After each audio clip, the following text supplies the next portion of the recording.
여러분 사후생이라는 책에 보면은 엘리자베스 퀴블러 로스라는 저자가 의사인데요. 스위스 출신의 의사로 죽음학에 토대를 놓은 사람입니다. 원래 처음부터 죽음을 연구하려고 했던 게 아니라 자기가 돌본 환자들이 너무나 많이 죽어가는 것을 보면서 죽음에 대한 관심을 갖게 됐다고 합니다. 그래서 세계 곳곳에서 2만여 건의 죽었다 깨어나는 임사체험의 사례를 조사한 후에 죽음에 대한 문제를 본격적으로 학문적으로 연구하게 됐다고 합니다. 이 영향으로 우리나라에도 죽음학 협회가 생기게 되었습니다.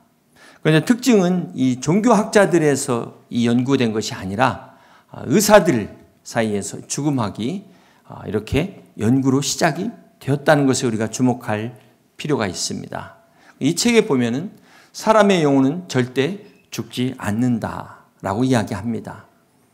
또 이 의사들은 죽음을 나비가 고치를 벗어 던지는 것처럼 이 육체를 벗는 것에 불과하다. 이렇게 성경적 관점에서 이야기를 하고 있습니다. 자, 그런데 문제는 이 사후에 대해서 더 이상 아무것도 말할 수 없다는 것입니다. 영혼의 존재를 인정하고 사후 세계를 인정했지만 그 뒤에 어떻게 될 것인가? 거기에 대한 답은 주지 못하고 있습니다. 그럴 수밖에 없는 게 인간의 한계인 거죠. 의학과 과학의 한계는 이 문제를 해결할 수 없다는 것입니다. 그러나 하나님의 말씀인 성경은 분명하게 말씀하고 있습니다. 사람이 한번 죽는 것은 정한 것이로되 죽은 후에 심판이 있다고 말씀하고 있습니다. 사랑하는 성도 여러분, 육체의 죽음은 결코 끝이 아닙니다. 이 죽음은 우리가 영원한 세계로 들어가는 하나의 관문이라는 것입니다. 그래서 모든 사람에게 공통적으로 죽음이 있고 부활이 있습니다. 그런데 문제는 생명의 부활이냐 심판의 부활이냐, 이것이 다르다는 것입니다. 우리가 태어날 때 혹시 정말 태어나고 싶어서 오신 분 있습니까? 단 한 사람도 없지만 영생의 문제는 우리 자유의지의 선택으로 결정된다는 사실입니다. 우리가 이 땅에서 어떤 선택을 하느냐에 따라서 우리가 천국이냐 지옥이냐라는 것이 믿음의 결정으로 결정난다는 사실을 잊지 마시기를 바랍니다. 여러분 혹시 이 사람 아십니까? 부시 전 대통령 옆에 있는 이 사람은 바로 척 콜슨이라는 사람이죠. 미국의 니슨 대통령 때 워터게이트 스캔들 사건에 연루됐던 사람입니다. 그가 이 사건을 계기로 회심한 후에 그의 삶이 완전히 180도 바뀌게 됩니다. 미국의 영향력 있는 저술가뿐만 아니라 전도자가 되어서 그가 15개의 명예학 박사 학위를 갖게 되고 또 1993년에는 종교계의 노벨상이라 불리는 템플턴상을 받기도 합니다. 근데 그가 이런 말을 했어요. 하나님은 내가 누렸던 성공이나 화려한 경력이나 재능이나 어떤 상과 명예를 통해서 일하지 않으셨습니다. 하나님이 내 인생에서 사용하신 것은 바로 내가 감옥에 갔다 온 전과자라는 사실입니다. 그는 워터게이트 사건을 통해서 감옥에서 복음을 듣고 예수님을 믿고 예수님의 부활의 사실을 깨닫게 되었다고 합니다. 이 워터게이트는 세계에서 가장 강력한 12명의 사람들이 연루된 사건이었지만 그는 이렇게 말을 했습니다. 단 3주도 이들이 거짓말을 지키지 못했다. 이렇게 이야기를 했습니다. 그런데 예수님의 제자들은 이 12명이 주님의 부활을 증언을 하는데 주님이 부활하신 후에 한 번도 부인한 적이 없었다는 것입니다. 어떻게 주님이 부활하신 후에 이 12명의 제자가 40년 동안이나 이게 거짓말이라면 어떻게 이것을 지킬 수 있었단 말인가? 그것 때문에 어떻게 순교할 수 있단 말인가? 이것은 자기가 아는 지식으로는 절대 불가능한 사실이다. 그는 미국 공화당 니슨 대통령의 특별 고문으로 백악관에서 권력과 명예를 다 누렸던 사람입니다. 그가 이 계기로 회심한 후에 그는 교도소 선교를 위해서 일생을 바치는 전도자가 됩니다. 또 한 사람을 소개합니다. 세계 최고의 법학자인 사이먼 그린리프 박사는 하버드 법대를 오늘의 법대로 세운 그러한 인물인데요. 자, 그가 쓴 법 관련 서적 중에 증거의 법칙에 관한 논문은 지금 현대 미국의 재판 제도의 근거를 만든 그러한 책이기도 합니다. 자, 이 그린리프 교수가 하버드 재직 시절 학생들에게 예수의 부활은 전설적인 이야기다. 믿을 수 없는 신화다. 그는 무신론자로서 부활을 믿지 않았다고 합니다. 자, 그런데 그가 가르치는 학생들 중에 자기에게 와서 교수님이 말하고 있는 증거의 규칙을 한번 예수님의 부활에 적용해 보십시오. 이런 제안을 수차례 받았다고 합니다. 그런데 그가 더 이상 거부할 수 없어서 그가 이 제안을 받아들이게 되는데 그 이유는 좋다. 이 부활이 거짓이라는 것을 한번 내가 증명해 보겠다. 이렇게 해서 연구하기 시작했다고 합니다. 그래서 이 그린리프 교수가 쓴 책 중에 The Testimony of the Evangelist라는 전도자의 증언이라는 책을 통해서 그가 왜 자기의 마음을 바꾸게 되었는지를 이 책에서 소상하게 기록하고 있습니다. 그러면서 그는 예수님의 부활이 오히려 역사적 사실이라는 증거를 8가지를 제시하고 있습니다. 제가 시간이 없어서 이 내용은 말씀드릴 수가 없는데요. 자, 이 그린리프 교수는 이 책의 결론에서 부활에 대한 진실을 찾는 사람이라면 정말 공정한 자세로 증거를 검토해야 한다. 그러면서 편견 없이 법정에서처럼 정직하게 증거를 검토한 사람이라면 자신과 같은 결론을 내릴 것이다. 그러면서 예수님이 부활했다는 결론으로 이 책의 결론을 내리게 됩니다. 사랑하는 성도 여러분, 주님은 우리가 보지 않고 믿는 자가 복되다고 말씀을 하셨습니다. 그렇습니다. 기독교는 보고 믿는 게 아니라 믿음으로 보는 것입니다. 우리가 알고 나서 믿는 게 아니라 믿고 나서 믿음으로 아는 것이 바로 예수님의 복음이라는 것입니다. 사랑하는 성도 여러분, 정말 이 세상에서 가장 대책 없는 사람은 어떤 사람일까요? 스스로 지혜 있다 착각해서 하나님을 인정하지 않는 사람이야말로 정말 대책 없는 사람일 것입니다. 이 세상에서 정말 불쌍한 사람이 있다면 스스로 똑똑하다고 착각해서 하나님을 찾지 않는 사람, 이 사람이야말로 정말 불행한 불쌍한 사람이라는 것입니다. 여러분, 이 동물 아십니까? 네, 귀엽게 생긴 이 동물이 바로 아프리카의 몽구스라는 동물로 코브라의 천적입니다. 네, 코브라의 독을 무서워하지 않는 동물이 누가 있을까요? 사자도 그렇습니다. 사람도 그 물리는 순간 그 독에 몇 초 만에 죽을 수밖에 없는데 이 몽구스는 오히려 코브라를 잡아먹는 코브라의 천적입니다. 그 이유가 몽구스의 몸에는 이 뱀의 독을 해독하는 알파뉴로톡신이라는 물질이 있어서 코브라가 물어도 죽질 않는 거예요. 네, 그렇습니다. 사망이 우리 안에 죄라는 독을 주입하게 되는데요. 네, 그래서 이 사망의 독에 우리가 한번 걸리게 되면 마약처럼 우리가 빠져들어가 중독이 돼서 죄를 짓게 만들고 결국은 죄에 끌려가서 노예가 돼서 비참한 삶을 마감하게 되는 것이 바로 이 죄의 독에 중독됐기 때문에 그렇습니다. 우리 인간은 이 죄의 독을 해결할 수가 없는데 고린도전서 15장 55절에 말씀합니다. 사망아 너의 승리가 어디 있느냐? 사망아 내가 쏘는 것이 어디 있느냐? 사망이 쏘는 것은 죄요 죄의 권능은 율법이라. 우리 주 예수 그리스도로 말미암아 우리에게 승리를 주시는 하나님께 감사하노니. 그렇습니다. 예수 그리스도를 믿는 자들에게는 이제 부활하신 예수 그리스도의 피가 우리 안에 흐르기 때문에 이 피가 우리의 모든 죄를 깨끗게 하심을 믿으시기를 바랍니다. 더 이상 죄가 독이 되지 못한다는 것입니다.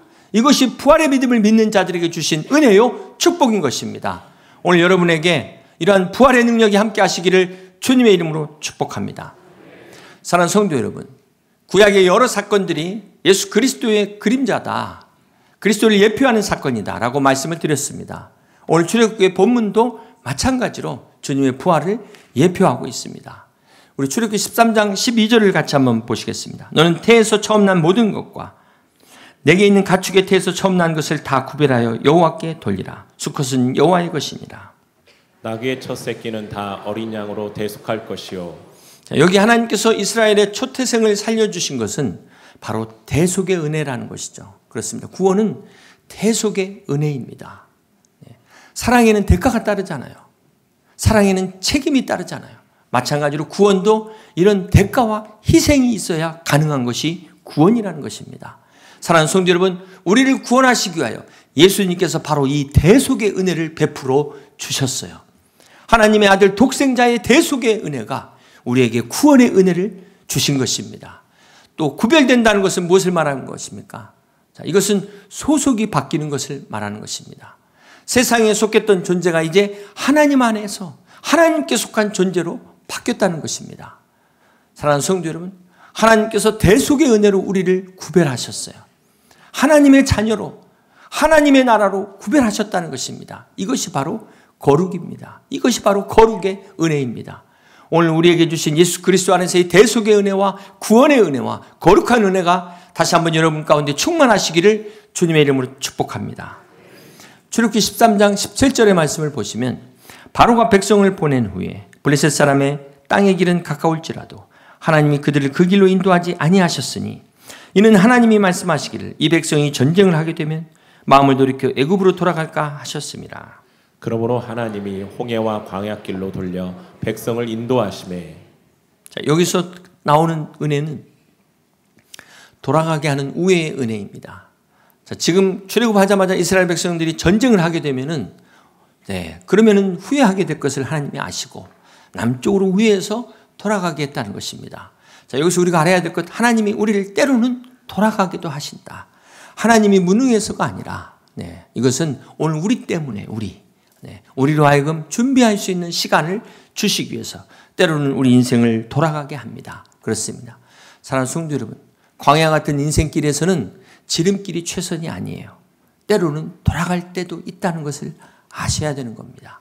하나님이 우리의 믿음을 키우기 위해서, 인내하도록 하기 위해서 광야의 길을 통해서 우리 인생을 돌아가게 하시는 것도 하나님의 사랑의 은혜인 것을 깨닫는 여러분 다 되시기를 주님의 이름으로 축복합니다. 이스라엘 백성이 애굽에서 나올 때는 그냥 하룻밤이었어요. 그러나 생각해 보세요. 종되었던 애굽에서 그 종의 습관을 지우는 데는 40년의 광야 생활이 필요했다는 것입니다. 이 40년의 광야를 통과해야만이 성화의 삶을 살게 되는 거예요. 그래야 근본적인 우리의 체질이 바뀌게 되는 것입니다.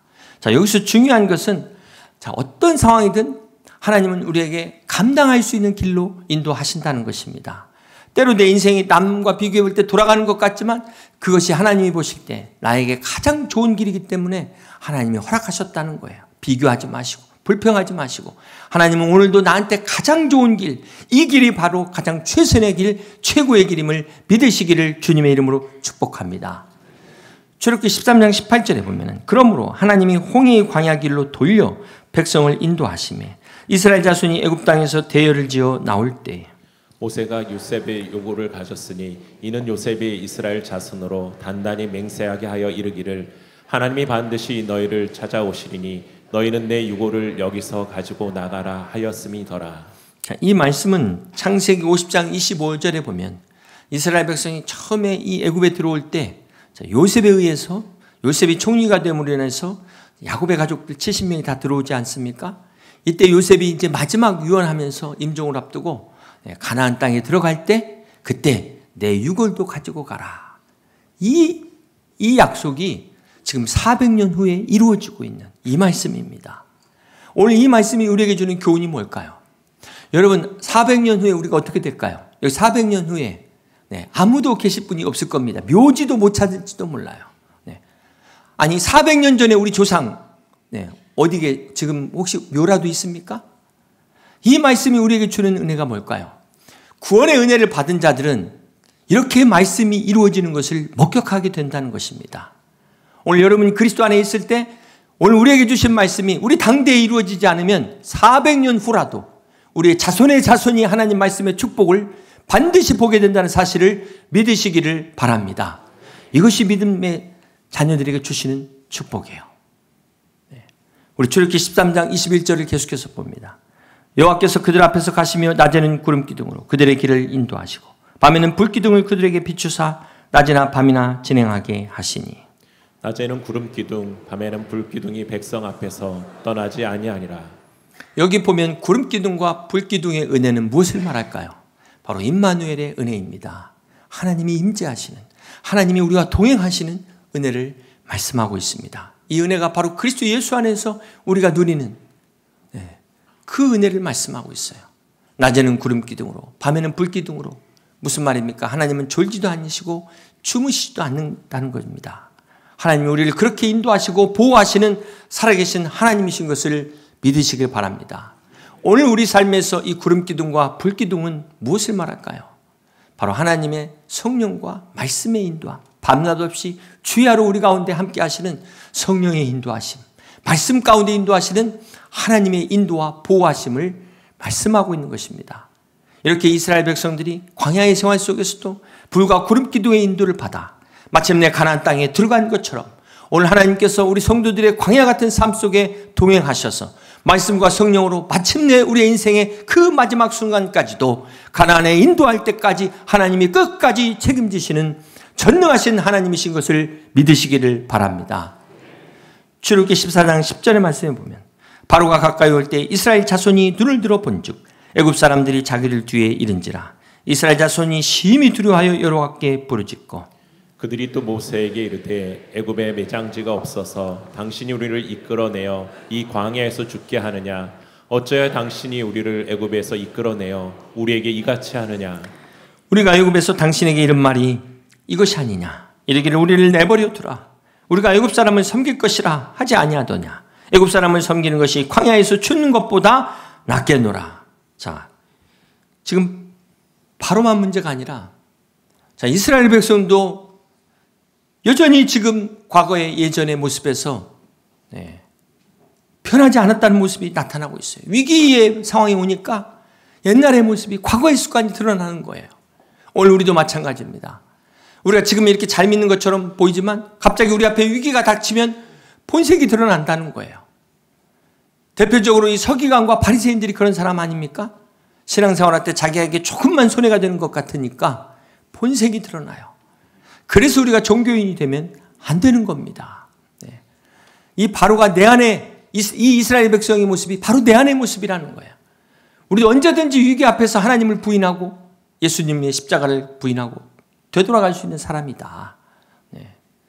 이렇게 이스라엘 백성들이 10가지 재앙을 보고도 애굽 군대가 나타나니까 차라리 애굽에서 죽는 게 낫지. 지금 이러고 있잖아요. 결국 이 출애굽 1세대는 이 하나님의 기적을 보고도 어떻게 됐습니까? 다 광야에서 죽게 됩니다. 여호수아 갈렙만 빼고는 전부 광야에서 다 죽었어요. 자, 이것을 보고 우리가 깨달아야 됩니다. 신앙이라는 것은 보이는 위기 앞에서도 보이지 않는 하나님을 기억하는 것입니다. 그렇습니다. 한번 여러분 한번 따라해 보실까요? 신앙이란 보이는 위기 앞에서도 보이지 않는 하나님을 기억하는 것입니다. 그렇습니다. 그래서 우리가 하나님을 기억하기 위해서 하나님을 알아야 되는 것입니다. 말씀을 가까이 해야 되는 것입니다. 성경을 공부해야 되는 것입니다. 그래야 우리가 위기 때 하나님을 부인하지 않을 수 있습니다. 사랑하는 성도 여러분, 사람에게 잘 보이려면은 때로는 우리가 이 가면을 써야 됩니다. 위선의 가면을 쓰고 또 외식을 하게 되고 치장과 포장을 또 할 수밖에 없는, 그렇게 할수록 사실 인생은 더 짐은 무겁죠. 자유는 더 없어집니다. 그런데 우리가 하나님 앞에 잘 보이려면 어떻게 해야 될까요? 지금 쓰고 오신 가면을 다 벗으셔야 돼요. 내려놓으셔야 됩니다. 내 모습 이대로 그대로 주님 앞에 정직하게 나와야 되는 것입니다. 그럴수록 인생의 짐은 더 가벼워져요. 진정한 자유를 누리게 되는 것입니다. 그렇습니다. 사랑하는 성도 여러분, 이스라엘 백성들은 홍해를 건너야 하나님을 알게 되는 것이고 애굽의 바로는 홍해에 빠져 죽어야만 진짜 이제 하나님이 어떤 분인 것을 깨닫게 되는 것입니다. 오늘 이 말씀을 통해서 공의의 하나님이시면서 동시에 사랑의 하나님이 오늘 우리에게는 어떤 하나님이신지를 되돌아볼 수 있는 여러분 되시기를 바랍니다. 출애굽기 14장 13절 말씀 보시면 모세가 백성에게 이르되 너희는 두려워하지 말고 가만히 있어서 여호와께서 오늘 너희를 위하여 행하시는 구원을 보라. 너희가 오늘 본 애굽 사람을 영원히 다시 보지 아니하리라. 여호와께서 너희를 위하여 싸우시리니 너희는 가만히 있을지니라. 지금 이스라엘 백성 앞은 홍해요. 뒤는 애굽 군대가 쫓아오고 있습니다. 완전히 사면초가죠. 오늘 본문의 이 홍해의 기적이 바로 죽음의 바다를 가르는 부활의 사건을 예표하고 있다는 것입니다. 홍해가 좌우로 쫙 갈라지는 기적은 지성소의 휘장이 주님이 십자가에서 운명하셨을 때 찢겨진 것처럼 주님의 몸을 상징합니다. 자, 홍해가 어떻게 갈라지는지 우리가 주목할 필요가 있는데 출애굽기 14장 21절을 보시면 모세가 바다 위로 손을 내밀매 여호와께서 큰 동풍이 밤새도록 바닷물을 물러가게 하시니 물이 갈라져 바다가 마른 땅이 된지라. 일반적으로 우리가 홍해가 갈라지는 것을 쉽게 영화를 보면은 모세가 지팡이를 탁 드니까 막 쫙 앞에서부터 갈라지는 걸로 보는데요. 네, 오늘 이 말씀에 보면은 큰 동풍이 밤새도록 불었다는 겁니다. 동풍은 지금 이스라엘 백성이 서에서 동으로 가니까 바람이 어느 방향에서 오는 겁니까? 반대쪽에서 오는 거예요. 그러니까 바다가 어디서부터 갈라집니까? 이스라엘 백성의 반대편에서부터 갈라지고 있는 거예요. 갈라지고. 그리고 또 하나는 밤새도록 이게 진행되고 있다. 하나님의 기적의 역사도 시간이 필요하다는 거예요. 그런데 이스라엘 백성 입장에서는 지금 저쪽 갈라지는 게 안 보여요. 안 보여. 하나님의 역사가 시작됐는데 내가 안 보일 수도 있다는 거예요. 그렇다고 해서 하나님이 안 계신 겁니까? 여러분, 지성소의 휘장이 위에서부터, 우리가 서 있는 위에서부터 반대편에서부터 찢어져 왔어요. 이스라엘 백성이 홍해를 건넌 사건도 마찬가지입니다. 지금도 하나님의 역사는 우리가 기도하고 있는 반대편에서부터 시작된다는 것을 믿으시기를 바랍니다. 내가 안 보인다고 해서 하나님 없다, 하나님 응답하시지 않는다 포기하지 마시고 끝까지 믿음으로 나아가는 여러분 되시기를, 반대편에서 역사를 시작하시는 하나님의 홍해 역사를 볼 수 있는 여러분 되시기를 주님의 이름으로 축복합니다. 사랑하는 성도 여러분, 우리가 살다 보면은 정말 이 사면초가 백척간두 같은 우리가 아무것도 할 수 없는 위기의 순간을 만납니다. 팬데믹이라는 홍해가 탁 버티고 있고 애국 군대가 쫓아오는 이런 상황이 있을 수 있어요. 이게 우리의 삶이에요. 이게 바로 광야의 삶이라는 것입니다. 오늘 그런 사람이 있을 수 있어요. 이때 우리가 기억해야 될 것은 하나님이 행하실 구원을 보라는 거예요.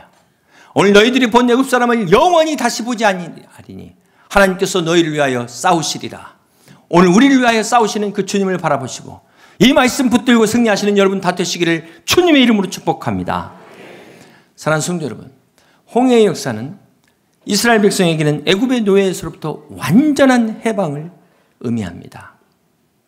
이스라엘 백성의 해방이 어떻게 시작됐을까요? 그건 유월절에서 시작됐습니다. 유월절 어린 양의 피에서부터 시작이 됐습니다. 그러나 이 홍해를 완전히 건너기 전까지는 끝난 게 아니라는 거예요. 지금 보세요. 애국 군대가 뒤에서 오잖아요. 얼마든지 다시 붙잡아 갈 수 있어요. 얼마든지 다시 노예 생활로 되돌아갈 수 있어요.